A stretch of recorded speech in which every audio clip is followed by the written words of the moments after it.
to anyone who's paying close attention and being honest with himself that what you're seeing is not really a contest between Republicans and Democrats, the left and right.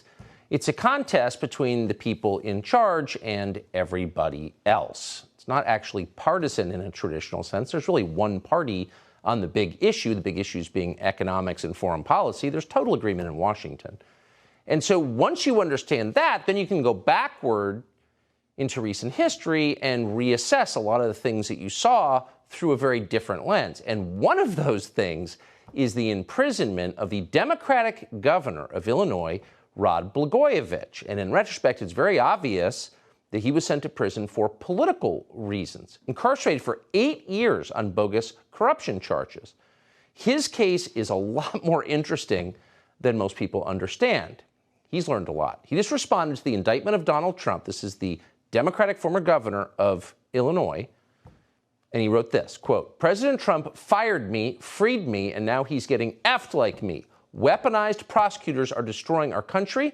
It's time for Republicans and Democrats to stand up and defend our Constitution against third world politics." Really a view that speaks for probably the majority in this country. Rod Blagojevich, the former governor, joins us now. Governor, thank you so much for coming on. So tell us I think that tweet kind of summarizes it pretty well, but expand on that a little bit, given your own experience with a similar prosecution. Well, I had the misfortune of being arrested as a sitting governor at 6 o'clock in the morning when my little girls, 5 and 12 years old, were asleep, hadn't gotten up yet for school. And then it was a major event, and I was allegedly trying to sell President-elect Obama's Senate seat. It was a political deal. Obama started the whole thing, sent an emissary to me to talk about a political deal. The appellate court eventually reversed the sale of the Senate seat. It was a big lie, but Winston Churchill said a lie can travel halfway around the world before the truth has a chance to put its pants on. And so I see what they're doing to President Trump, and it's more than deja vu all over again to me. I don't like what they did to me. I would never give in. I fought back, and as a result, for political things, no one even alleges I took a penny. They gave me a 14-year sentence and put me in a higher security prison where no governor's been, where my home was a 6-foot by 8-foot prison cell, and I was in there with people who committed murder. Because they were trying to squeeze me, and they gave me this long sentence, I truly believe, to bury me and with it the truth, because it was a corrupt prosecution. They tried me twice, used an unlawful standard to get convictions at a second trial when they couldn't convict me on their fake charges the first trial. And they did it to a Democrat governor at the AAA level. What they're doing now to President Trump at the major league level is not only frightening, but this is probably, I would say, the most threatening thing to our republic since South Carolina fired shots at Fort Sumter that started the Civil War. This is a very serious thing. And I would say to my fellow Democrats, I was a Democratic governor, the first one to endorse President Obama. I supported Nancy Pelosi when I was a member of Congress.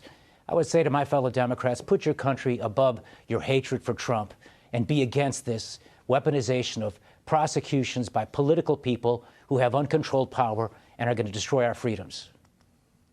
One thing I noticed, and thank you for saying that, and I hope you're not the last Democrat who stands on principle and defends our system, but one of the things I noticed in your prosecution was that nobody defended you.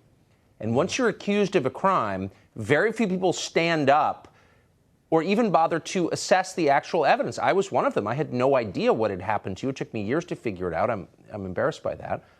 But I wonder if being accused alone isn't a kind of sentence for the person accused. It's awfully hard when they accuse you like that, and they did with me.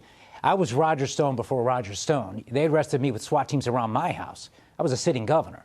And they did it with a massive press conference, and they said they were, quote unquote, stopping a crime spree before it happened. Now, they played 1% of FBI tapes that they recorded, and to this day, they're still covering up the other 99% of the tapes. And in my life experience, and I know for a fact what's on those tapes, that the side that covers up the truth is the side that's lying. And the reason they won't play those tapes is because they're covering up what they did to me. It was a frame-up. It was no different from a dirty cop who plants a murder weapon in the glove compartment to frame an innocent man. And they did it to a governor, and they felt emboldened. It was a test case for them, and now they're doing it to an American president.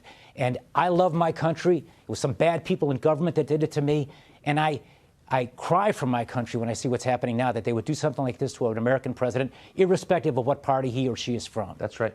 That's right. The side that is covering up evidence is the side that's lying. You really need to just put that on the refrigerator, because that is always true. Former Governor Rod Blagojevich joining us tonight. Thank you so much.